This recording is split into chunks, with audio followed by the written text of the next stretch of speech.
Hai, perkenalkan nama saya Humay, kelas bahasa RPL 3 akan membahas tentang konsep dasar dan struktur hierarki.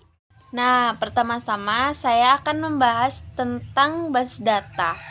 Apa sih itu basis data? Basis data secara sederhana dapat diartikan sebagai himpunan kelompok data yang saling berhubungan dan disusun sedemikian rupa agar dapat dimanfaatkan kembali dengan cepat dan mudah.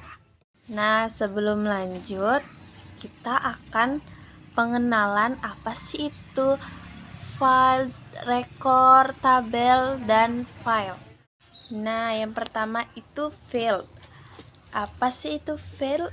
Field yaitu tempat atau kolom yang terdapat dalam suatu tabel untuk menyimpan data pada kolom tertentu.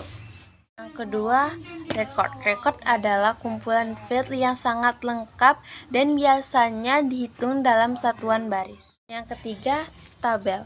Tabel adalah kumpulan dari beberapa record dan file. Nah, yang terakhir, field. Field terdiri dari record yang menggambarkan satu kesatuan data yang sejenis. Kemudian, terdapat 6 komponen pokok basis data. Yang pertama, hardware. Hardware merupakan perangkat utama untuk mengelola data dalam komputer. Yang kedua, software. Software digunakan untuk mendukung proses pengelolaan basis data, misalnya bahasa pemrograman C dan Basic Pascal. Ketiga, sistem operasi. Sistem operasi merupakan perangkat lunak yang digunakan untuk mengelola aplikasi basis data dan penggunaan sumber daya komputer. Yang keempat, basis data lain. Basis data lain yang mempunyai hubungan dengan basis data itu sendiri yang berisi objek-objek basis data seperti file, tabel, dan indeks. Yang kelima, sistem manajemen basis data atau database management system yang disingkat menjadi DBMS. Kalian tahu nggak apa itu DBMS? Nah, DBMS adalah program yang bekerja dalam satu desain untuk membantu pemeliharaan kumpulan data besar.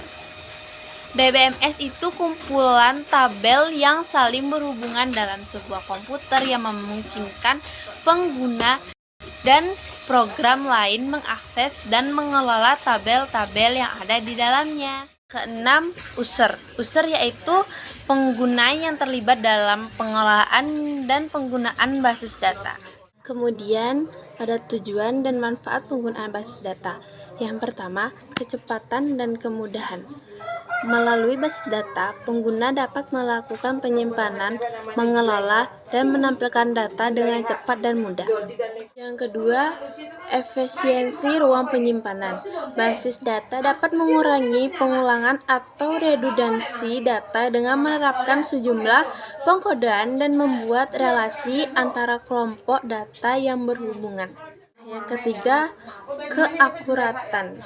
Melalui basis data, keakuratan data lebih terjaga dengan menerapkan aturan tertentu, tipe data, domain, dan keunikan data. Yang keempat, ketersediaan.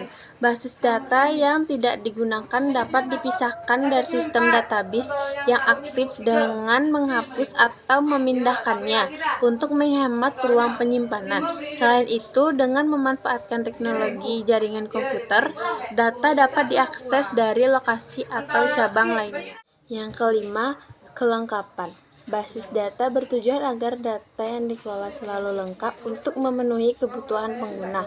Kelengkapan basis data dikelola dengan menambah data, mengubah struktur basis data, dan menambah tabel baru. Nah, di sini ada beberapa operasi-operasi dasar manajemen basis data. Yang pertama, membuat basis data baru atau create database.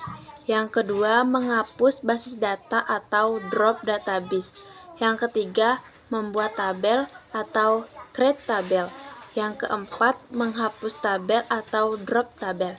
Yang kelima, mengisi data pada tabel atau insert.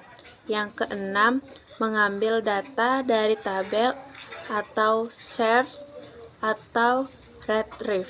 Yang ketujuh, mengubah data dari tabel atau update. Yang kedelapan, menghapus data dari tabel atau delete. Nah, segitu saja pembahasan dari saya. Terima kasih. Bye-bye.